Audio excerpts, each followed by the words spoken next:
नमस्ते श्रोतागण, कहानी चैनल में आपका स्वागत है। आइए सुनते हैं हिंदी लेखक प्रेम मेहता की कहानी टूटते भ्रमजाल।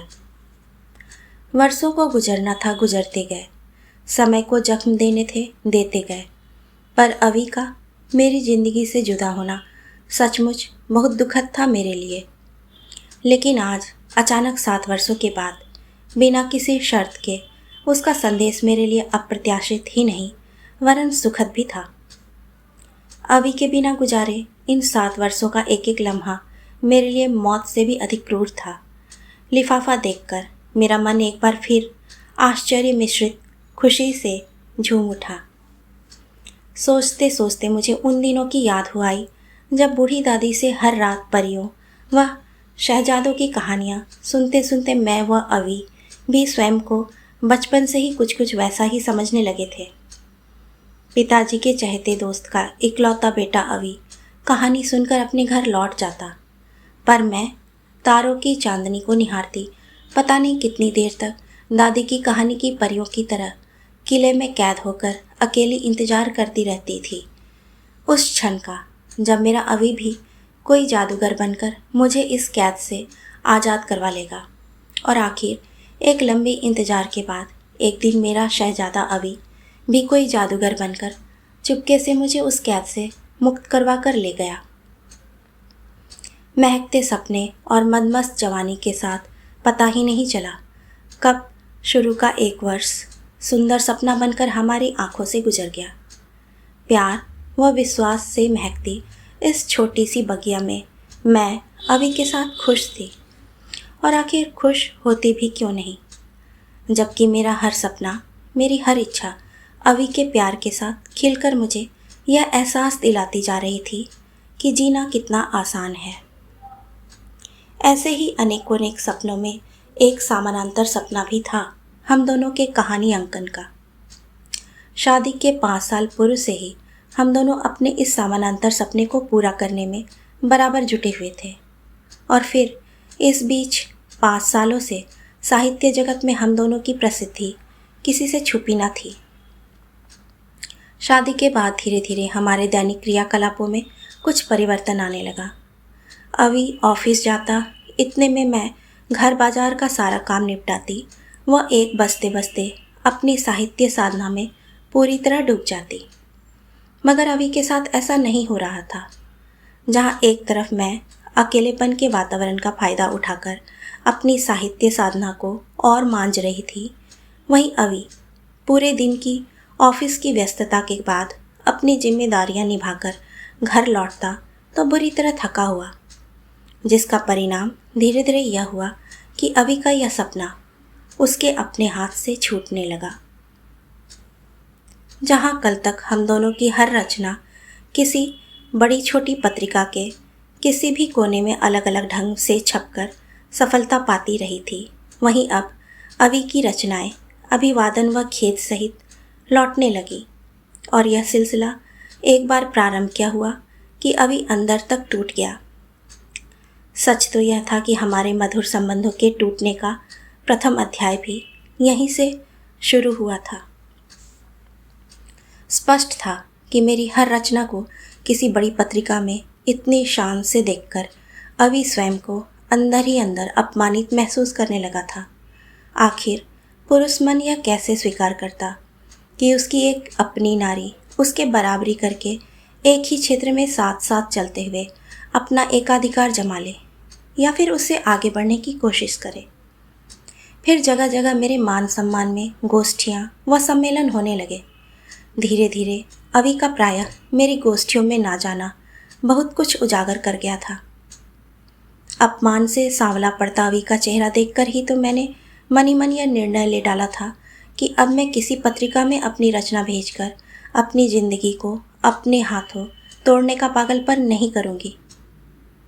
अंदर ही अंदर सतरंगी आग से झुलसते लेकिन ऊपर से शांत व स्थिर बनकर तब अभी ने ही मेरे इस निर्णय को अपनी कसम से ढाँप दिया था। पगली, मैं नहीं लिख सकता तो क्या हुआ? तुम में मुझ में कोई फ़र्क है क्या? दिल की गहराइयों से सोचो, क्या तुम्हारी हर रचना में मैं नहीं बसा हुआ हूँ? तुम्हारा नाम तुम्हारी शोहरत, सब कुछ मेरा है। तुम नहीं जान पाओगी कि तुम्हारे मुस्कुराते चित्र के साथ छपी तुम्हारी रचना को किसी पत्रिका में देखकर मुझे कितनी खुशी मिलती है। तुम्हें मेरे प्यार की कसम है विशु, अगर तुम मुझे खुश देखना चाहती हो तो तुम अपना यह निर्णय बदल डालो। छलना व प्रपंच से भरा कितना बड़ा झूठ बोला था इन शब्दों में मढ़कर अवि ने। अगर सचमुच वह मेरी शोहरत मेरे नाम से खुश होता तो उस दिन एकाएक इस तरह नहीं खींच पड़ता। बड़ी बड़ी पत्रिकाओं में कविता या कहानियाँ छपवा लेने मात्र से ही सारी सफलताएं व सारी खुशियाँ नहीं मिल जाती। टूटे घर और टूटे दिलों को भी जोड़ना सीखो। और इसी के साथ बिना किसी प्रसंग के बोला गया वह वाक्य, जो मेरी तरह जीते हैं वे कब जीते हैं, मुझे अंदर तक कुरेदने के लिए काफ़ी था।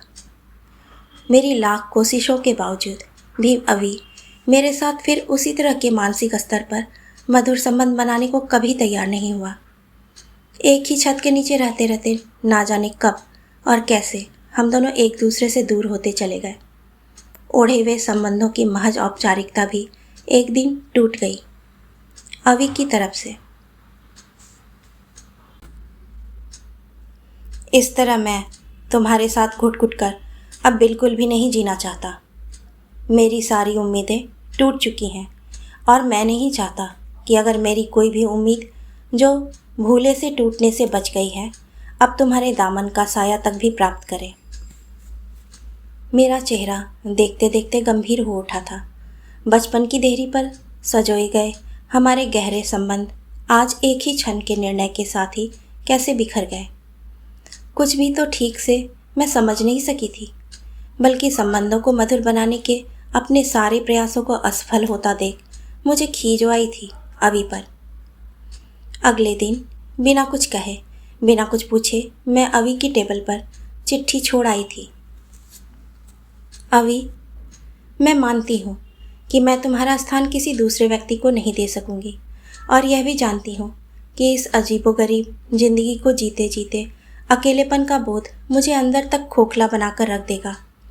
लेकिन इतना सब जानते हुए भी मैं सोचती हूँ कि जो कुछ हुआ ठीक ही हुआ। तुम मेरे साथ सुखी नहीं रह सकते और ना ही शारीरिक, मानसिक व भावनात्मक स्तर पर हमारे संबंध पहले की तरह मधुर बन सकते हैं। हर क्षण प्रत्यक्ष टकराव की स्थिति से तो हमारा विलग हो जाना एक हद तक सही भी है। हर रोज़ के छोटे ज्वालामुखी व हर रोज़ की छोटी मोटी आंधियों से तो एक समय का तूफान ही अच्छा है। आज जबकि छलना के सारे जाल टूट चुके हैं तो अवि, मैं एक कटु सत्य कहने की भी गुस्ताखी कर रही हूँ। हम दोनों ने यह निर्णय लेकर आज बहुत बड़ी गलती भी की है। अलग अलग पगडंडियों पर चलकर भी भविष्य में हम दोनों को जल्दीबाजी में लिए गए अपने इस निर्णय के लिए कभी ना कभी ज़रूर पछताना पड़ेगा। अगर मेरी कोई भी बात तुम्हारे अंतःस्थल को बुरी लगी हो तो मुझे क्षमा कर देना। तुम्हारी विशु। अभी मेरी ज़िंदगी से क्या चला गया, मेरा ऐसा लगा सब कुछ चला गया हो। पूरी फिर गुजरी हर रात की तरह बूढ़ी दादी से कहानियाँ सुनने का पुराना सिलसिला भी एक रात अचानक दादी की सांस के साथ टूट गया। उफ, कितनी भयानक थी वह अंगारे दहकती रात जिसमें ना दादी मेरे पास थी और ना अवि। ऐसे ही एकांत भरे क्षणों में अक्सर मुझे दिलासा देती दादी की कही बातें याद आ जाती। समय बड़े बड़े जख्मों को भर देता है बेटी। अगर यह सच था तो समय ने अवि के दिए जख्मों को आज तक क्यों नहीं भरा? समय ने यह विश्वासघात मेरे साथ ही क्यों किया? ऐसे में अक्सर मन कामना करता कि दादी फिर से जी उठे ताकि उसे बताया जा सके कि समय कभी जख्म नहीं भरता, वरन भूली बिसरी कहलाई जाने वाली वे बातें ही किसी व्यक्ति के जीवन को की बेहद अहम बातें हो जाती हैं, जिसे कोई चाहकर भी नहीं भूल पाता, बल्कि और शिद्दत से वे मौका पड़ने पर याद आती ही रहती हैं। एक तरफ अकेलेपन का बोध और दूसरी तरफ अवि का इंतजार। मैं भुक्तभोगी ही जानती हूँ कि इस बीच थकान ने किस कदर बुरी तरह मुझे तोड़ दिया है। अतीत का हर पन्ना इन वर्षों में कितनी ही बार मेरी आंखों की बूंदों से धुंधला बनकर घूमता सा नजर आया है मुझे। विशेषतः उस दिन जब पिताजी किसी बूढ़े खुसट को मेरे साथ जिंदगी भर बांधने के लिए ले आए थे और अपनी हर रचना में सामाजिक कुरीतियों व कुरूढ़ियों का विरोध करने वाली मैं स्वयं जीवन के वास्तविक धरातल पर कितनी विवश व कायर सी हो गई थी। पिताजी के रोब-दाब के आगे सचमुच हिम्मत से उनके निर्णय को नकारने का फैसला भी कहाँ जुटा पाई थी मैं। उस बूढ़े के साथ सगाई रस्म करके पिताजी तो निश्चित रूप से संतुष्ट हो गए थे, पर ऐसे में एक बार फिर मुझे अवी के प्यार की कमी अंदर तक कचोटती चली गई थी। मेरी जिंदगी बिखरती चली जा रही थी, इस बात से अवी पूर्णतः अनभिज्ञ था। मन में एक विचार यह भी आया कि क्यों ना अवी को सच सच लिखकर अपने किए की क्षमा मांग ली जाए, पर नहीं, यह तो मेरे स्वाभिमान के विपरीत था। सचमुच मेरा क्या दोष था जो अवी ने मुझे यूं उठाकर कचरे के ढेर पर ठोकरे खाने के लिए फेंक दिया। जीवन में विलग होने का महत्वपूर्ण निर्णय लेने से पूर्व एक बार भी तो अवी ने मेरी सहमति असहमति के बारे में नहीं सोचा। सिर्फ एक तरफा निर्णय किस आधार पर कर बैठा हुआ। उसके जीवन के हर पहलू से तो मैं जुड़ी बैठी थी। पुरुष समाज के दलदल में मैं फंस ही चुकी थी। इधर अवी, उधर पिताजी। बहुत चिंतन के बाद एक दांव लगाने का ख्याल आ ही गया और मैंने बिना परिणाम जाने अपनी शादी का कार्ड अवी को भेज दिया। अचानक शादी का कार्ड पाकर निसंदेह अवी को गहरा धक्का लगा होगा, तभी तो उसने लिख भेजा था, विशु, आज ही तुम्हारा वैवाहिक कार्ड मिला। जहाँ तक मैं जानता हूँ शायद तुम यह शादी अपनी मर्जी से नहीं कर रही हो। जानता हूँ हम दोनों के मध्य ये 7 वर्ष लंबे अंतराल बनकर गुजर गए हैं और इन गुजरे वर्षों में मुझे हर चीज़ अपने में खोई खोई लगती रही है। इतने लंबे समय तक अपने संबंधियों की ठोकरें खाते खाते मेरी मनस्थिति इस समय बहुत विचित्र हो रही है। एक तरफ हम लोगों के सहजीवन यंत्रणा और दूसरी तरफ भीड़ से लदी हुई दुनिया के बीच निगलता हुआ अकेलेपन का बोध। सचमुच तुमने सही कहा था, अपने को छलना बहुत मुश्किल होता है। तुम्हारे जाने के बाद मैं पहले से कहीं अधिक अस्थिर हो उठा हूँ। मेरे अंदर कहीं एक ऐसा खालीपन है जो धीरे धीरे इतना बढ़ता जा रहा है कि मेरे व्यक्तित्व के सब कोमल रेशे झड़ते जा रहे हैं। मेरा अकेलापन, मेरी उदासी को तुम चाहो तो एक मानसिक बीमारी का नाम भी दे सकती हो, जिसका इलाज केवल तुम हो विशु, केवल तुम। एक दूसरे की आवश्यकता से हम दोनों नहीं नकार पाएंगे। पुरुष की आवश्यकता नारी है और नारी की आवश्यकता पुरुष है। इस बात का एहसास तुम्हारी जुदाई ने मुझे बहुत गहरे तक कराया है। यह अकेलापन पिछले 7 वर्षों से मुझे अंदर ही अंदर घुन की तरह चाट रहा है और चाटता जाएगा जब तक कि तुम सचमुच पुनः मेरी ज़िंदगी में नहीं लौट आओगी।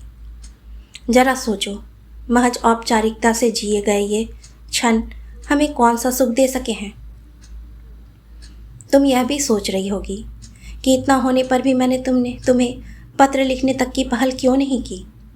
तो सच्चाई यह है कि तुम्हारे साथ इतना अन्याय करने पर मैं क्षमा मांगने का भी हकदार कहाँ रहा। शायद तुम जानना भी चाहो कि आखिर मैं तुमसे क्या कहना चाहता हूँ। बिना किसी औपचारिकता के मैं तुम्हें स्पष्ट कर देना चाहता हूँ कि तुम व मैं मिलकर क्यों ना एक बार फिर हम दोनों बन जाएं और नवीनतम खुशियों के साथ अपनी ज़िंदगी का नया दौर शुरू करने की कोशिश करें। पत्र इतना लंबा हो चुका है पर मन फिर भी स्थिर नहीं है। मैं सोमवार तक तुम्हें लेने आ रहा हूँ। तुम अपना फैसला बहुत सोच समझ कर देना। तुम्हारा अवी। पत्र पढ़कर मैंने तुरंत अवी को तार देकर उसके अभिवादन की तैयारी शुरू कर दी। तैयारी करते करते ना जाने क्यों अवी का प्यारा गीत आज मैं गुनगुनाने लगी। बरस जा झूम के तू संग आज सावन में, देखेंगे खिलता तुझको अपने आंगन में। कहानी सुनने के लिए आपका धन्यवाद।